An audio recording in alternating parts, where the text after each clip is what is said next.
Hey everybody, Chucky, this is Jason. We're in the Red Rock Racing Sportsbook for the Sports Betting Podcast Bookends. Jay, I'm not even sure where to start.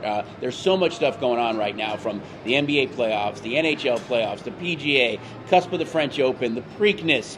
There's a lot going on, and of course baseball as well. Let's start with the NBA. And I just kind of a head scratcher, some of these games, but I think you wanted to kind of cue into this one with the NBA, right? Well, not cue it up. I mean, I think that everybody's thinking the same thing, and I told myself the NBA stands for the National Blowout Association. It's been really, not fun to watch. These have been non-competitive games for the last week or so.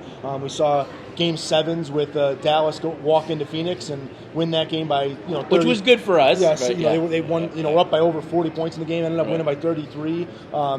Boston blows out Milwaukee by 28.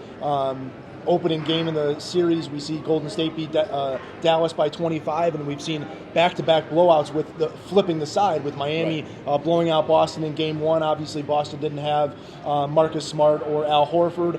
Coming off the Game 7 win was a good spot for Miami, and then Boston gets those two guys back and returns the favor and goes out and blows out Miami in Game 2. Why do you think, though? I mean, when we've looked at the NBA in the past, and when the playoffs kind of rolled around, it was a much tighter game. It was more physical. Now it's just so much more wide open, maybe a lack of defense. But why do you think we're seeing these such lopsided scores? All I can do is look at the number of three-pointers that are being attempted and three-pointers that are being made. And when you look at the box score in these games and these blowouts are happening, you're seeing one team shoot a 40% plus from three-point land, and you're seeing the other team shoot a 20% and below from three-point land. And with the three-pointers being attempted, and that just stretches the games out. It's and usually then once that one quarter, right? You start to get down, now you're having to shoot the three-pointers, and if you ain't making them, you just watch that lead continue to grow. It's almost a good prop. And will there be a 25 or more differential quarter in the league, which seems like there is almost every game now for one of the two teams? Yeah, it's been frustrating. Not right. From a fan standpoint, being able to watch these games, looking forward to some competitive basketball as we're here in the conference finals, and just it just seems like not what we're getting now. Maybe as we flip the switch here and we head back to Boston and we get a Game 2 here, maybe Dallas just needed to get over that big Game 7 victory at Phoenix, and now we'll see a better game here in the next game at Golden State. Yeah, well, I think looking at the Eastern Conference first, Miami and Boston now 1-1. We knew Miami was going to be a smaller favorite at home. We thought they probably would bet Boston in Game 2, which they did. Anxious to see how they bet them in Game 3 now, where Boston is a bigger favorite. Out west, though, you're right about Dallas. Maybe a little bit of a jet lag, basically from that big win in Phoenix.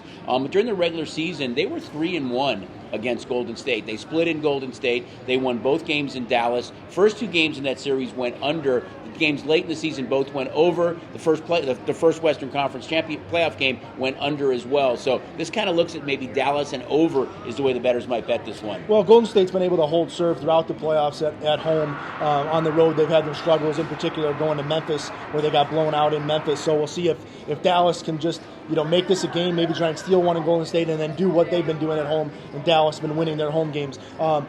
Brunson and Dinwiddie have been absolutely fantastic in Dallas in their home games to go along with Luka. So, they do have the weapons there to stay with Golden State. And on the east side, I thought this was a series that could favor Miami, but after watching that Game 2 and watching what Marcus Smart means on that floor, it really looks like you just have to be able to control Jimmy Butler. And if Boston can lock down on Jimmy Butler, not give him all those free throw attempts that he got in Game 1, make Miami shoot a lot of jump shots. Obviously, Tyler Hero and those guys able to make threes, but if you're able to limit their three-point percentage, which Boston has been able to do to everyone they've played throughout the playoffs, be it the Nets and the Bucks, it bodes well for Boston. And a big flip on the series favorite, as Boston has now become a prohibitive favorite after the first two games tied 1-1, with them being able to take it back home and steal that home court advantage. And they were the favorite, though, going into Game 1 as well. In the series, they lose that game. Miami becomes a small favorite, and now they're back to a big favorite, stealing home court advantage. Now let's switch gears. Go to the NHL. You talk about the blowouts in the NBA.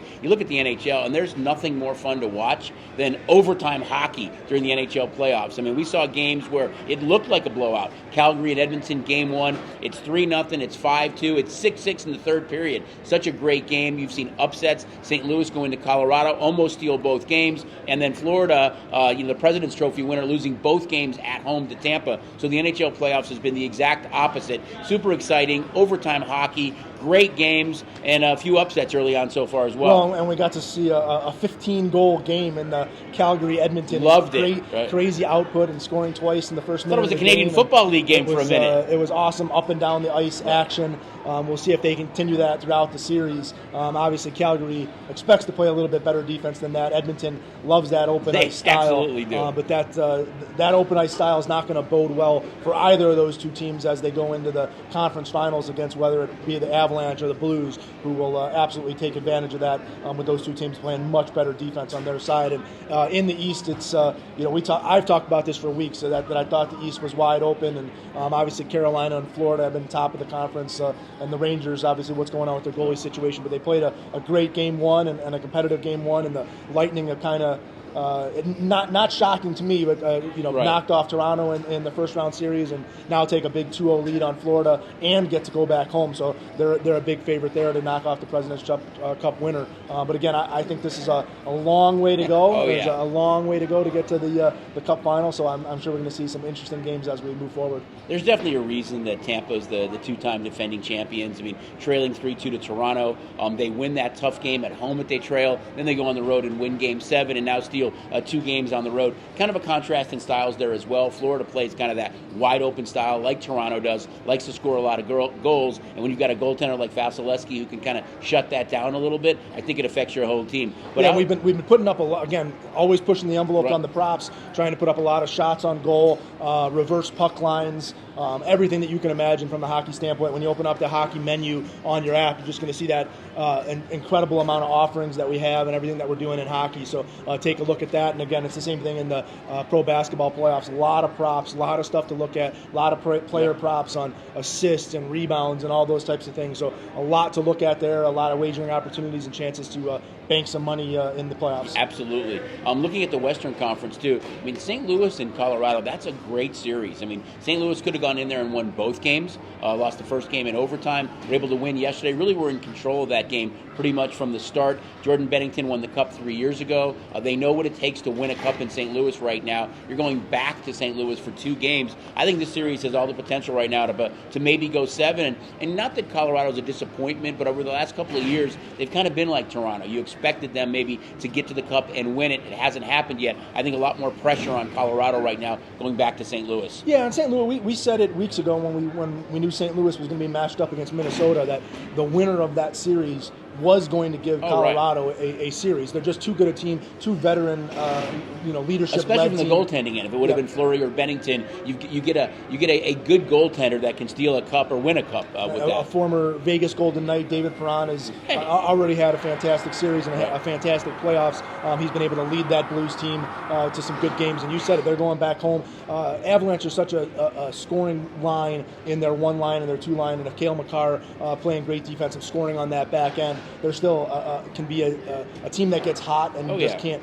You won't be able to roll through them. And Darcy Kemper is going to be a big portion of the things on the back end. But they're not playing particularly good hockey right now. I think a lot of the goaltending there was Grubauer last year and Darcy Kemper this year. It's a product of that team being so good with McKinnon up front and Makar on the back end. Makar got a little bit banged up yesterday, but St. Louis, that cup run 3 years ago, when they were at home, it was a tough barn to play in. So Colorado's going to be facing a really hostile crowd when they go back to St. Louis for those 2 games. Before we kind of jump into baseball and talk about some of the other sports, don't forget, guys, this is a great time to get signed up for STN Sports. We know it's kind of the heat of the summer. People will be spending time by their pools and barbecuing, but it really does bring the sportsbook to you. Up to $100 bonus right now, and if you put a minimum deposit of $50 in, you get one of those cool Stephen Money t-shirts. Yeah, and not only the sports side of the app. If you're coming in when you sign up for the sports side of the app, or if you already have the sports side of the app, right now you have to come in to get the race side of the app. It's a separate side of the app to be able to bet race. And as we're sitting here on the cusp of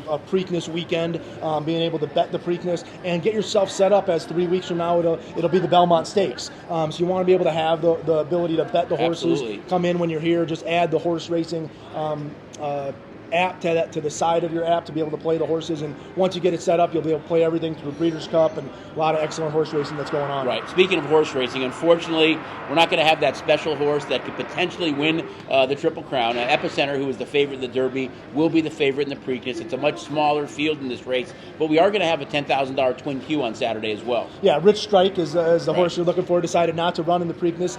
He was the big What's wrong with you? A big upset winner in the Why? Kentucky Derby. The horse that ran second, that was leading down the stretch until Rich Strike, the favorite Epicenter, is going to run. And Secret Oath, who was the Kentucky Oaks winner on the filly side of things. So she's the lone filly running in the Preakness Stakes. She ran in the Arkansas Derby against the boys, finished third in that race. So there'll be a lot of eyes on the filly running against the big boys in the Preakness. Right, so that's going to be fun again. And as Jay mentioned, you can get signed up and play that on the mobile app as well. Let's talk a little bit about PGA right now. We saw a ton of tickets on Tiger with his success kind of early on in the Masters. That's really the one golfer we got some liability on. A lot of Tigers on Spieth, Scheffler. So a lot of action on the PGA as well. We had a lot of props up as well going into it with matchups. We adjust the PGA after every round. Kind of exciting, I think, going into the weekend right now based on who the leaderboard is. Yeah, big names at the top of the leaderboard, but Rory being up there, and it's been quite some time since he's been sitting atop the leaderboard. I know one of the guys that I kind of liked before the tournament started with Justin Thomas. I think he's sitting somewhere in there. We had a lot of tickets on him, too. He was one of the top four. Second or third as we sit here on a Friday afternoon going into the weekend. We'll see if Tiger can put a round together today and make the cut and survive the weekend. But like you said, again, he was the most bet player going into this week's tournament. I imagine every major that he plays from here on out, he's going to be the most bet player because we have the odds on him at so high. He was 55-1 to win this tournament. So obviously you're getting a lot of money. He was a lot higher to one to win the Masters though, and we saw the way he was bet. A lot of bang for your buck and a chance to win a lot of money for a little bet. And you know, it's just you gravitate to him. You want to see him play well and do well. Right. I know last week, too, we had when we did the segment, the NFL schedule show had just come out.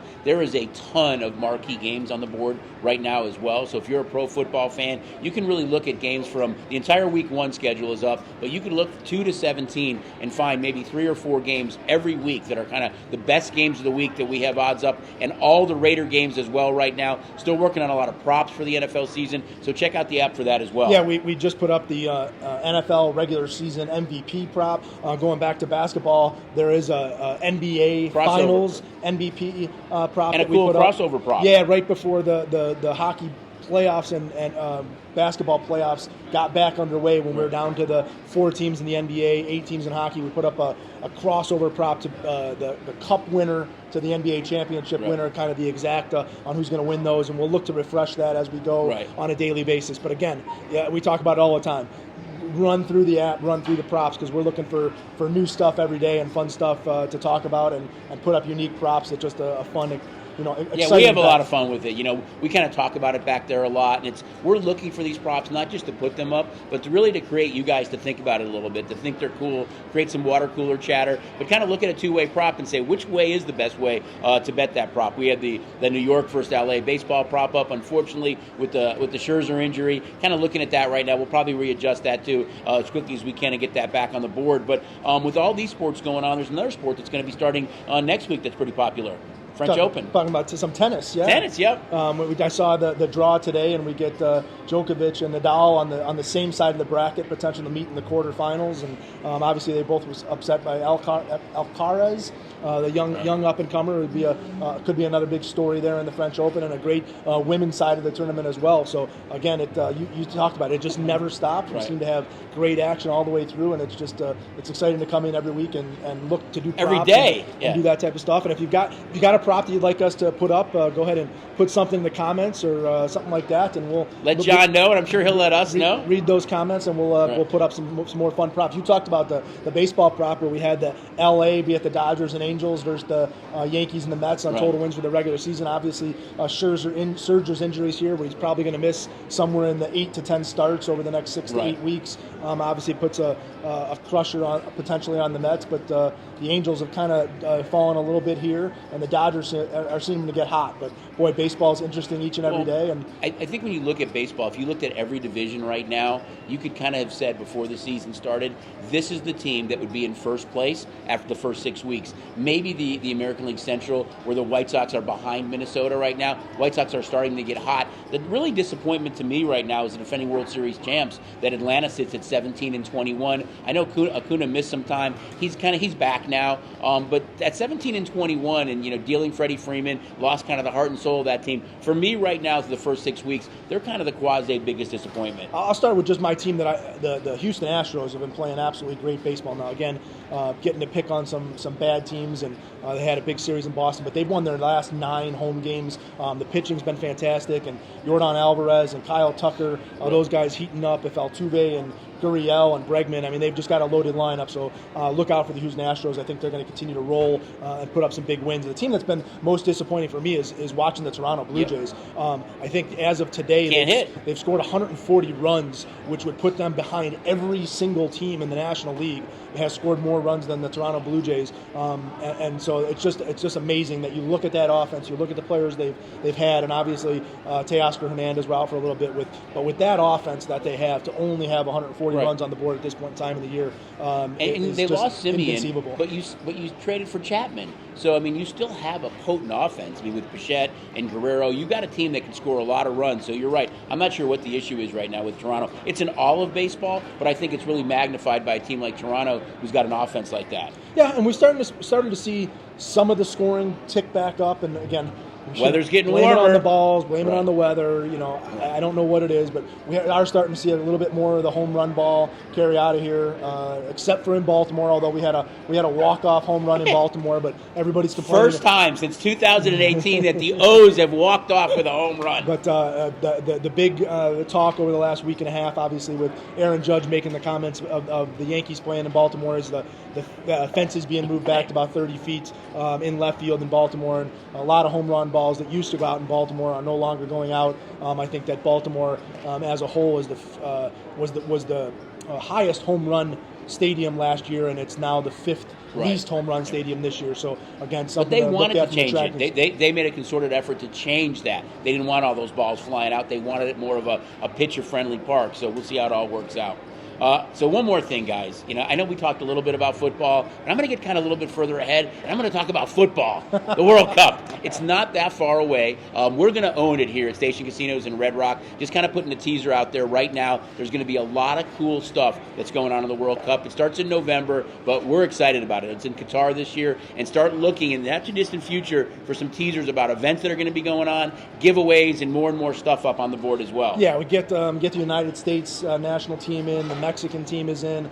So again, I think that from a standpoint of huge fan bases here locally that'll be interested in those teams, and obviously all the teams throughout the world that we have international fan base. Really looking forward to putting on some early morning hours. We're going to have to get our alarm clock set as we're going to have probably 4 o'clock in the morning games, 7 o'clock in the morning games. But you said it. We're going to make this place with some monster football on the big screens early in the morning, and we'll be cheering for some goals to be scored early. I think it's mid-November, November 18th to December. I think it's like November 21st to the 14th, December 40th, something like that. But as Stephen Money would say, it's going to be a kick. Anyway, you guys, Chucky, this is Jason. We're in the Red Rock Racing Sportsbook, and we'll see you guys next week for the Sportsbook Making Podcast, Bookends.